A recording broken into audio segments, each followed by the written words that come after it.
Magandang araw mga Lods, sa panayam ni Mario Barrios sa Fight Hub TV kung saan hiningi ang kanyang opinyon kung ano ang pagkakaiba ng punching power ni Tank Davis at Manny Pacquiao. Pagkatapos niyang nakalaban ng dalawa sa lona ay sinabi ni Mario Barrios na wala daw duda na babasagin ka ni Pacquiao. At ganon din naman daw si Tank na babasagin ka din. Kung saan itong kay Tank daw ay isa sa ilang laban niya na nahawakan niya ang canvas. At si Pacquiao daw ay talagang malakas. Ang pagkakaiba daw nila ay sa umpisang round pa lang, round 1, naramdaman na niya ang power ni Pacquiao. Samantalang kay Tank, matagal pa bago niya naramdaman. Ilang rounds pang nakalipas. Ibig sabihin, hindi na kailangan mag-init pa ni Pacquiao na kaya na niyang i-knockout sa umpisa pa lang ang kanyang kalaban. Hindi katulad ni Tank na matagal mag-init. Kaya matindi pala talaga ang stamina ni Pacquiao. Kaya niyang i-knockout ang kanyang kalaban mula umpisa hanggang huling rounds. Kaya pala delikado si Pacquiao sa kahabaan ng laban. Kaya dito inamin ni Barrios na natatakot siyang maging sobrang agresibo o mag-overcommit. Sinisiguro daw niya muna natatama ang suntok niya bago niya pakawalan ito dahil nag-aalala siya na baka mapuruan siya at ma-knockout ni Pacquiao. Kaya nga yung iniyabang niya bago ang laban nila na babala niya na gagayahin niya yung ginawang knockout ni Juan Manuel Marquez kay Pacquiao ay hindi niya nagawa. At sa katunayan pa nga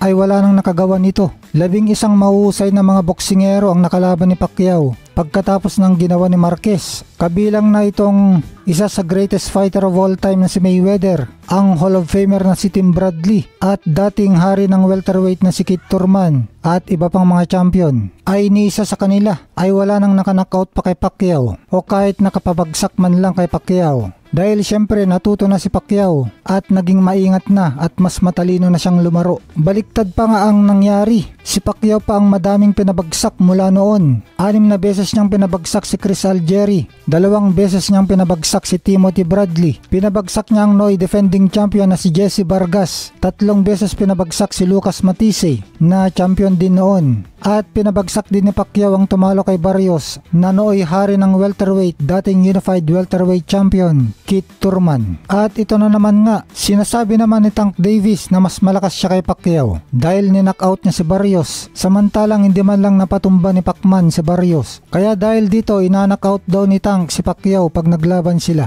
Madali lang itong sabihin pero mahirap gawin. Ayon naman kay Pacquiao na kahit pa knockout artist si Tank at nasa kasagsagan ay wala daw siyang pakialam dahil wala daw siyang kinakatakutan mula noon hanggang ngayon na 46 years old na siya. Sa ngayon ay nandito na sa Pilipinas si Manny Pacquiao at syempre pinagkaguluhan siya ng mga media kung saan natanong siya kung kailan ulit siya lalaban. At sinabi naman ni Pacquiao na babalik siya sa lona ngayong December na. Kung kay Barrios nga na 2 months lang ang training ni Pacquiao at nanggaling pa siya sa 4 na taon na inactivity ay nasasaktan pa si Barrios, paano na lang ngayon na mahaba na ang ensayo ni Pacman? Dahil ngayon pa lang ay balik ensayo na ito, kaya magiging magandang bakbakan nila ni Tank Davis kung sakali.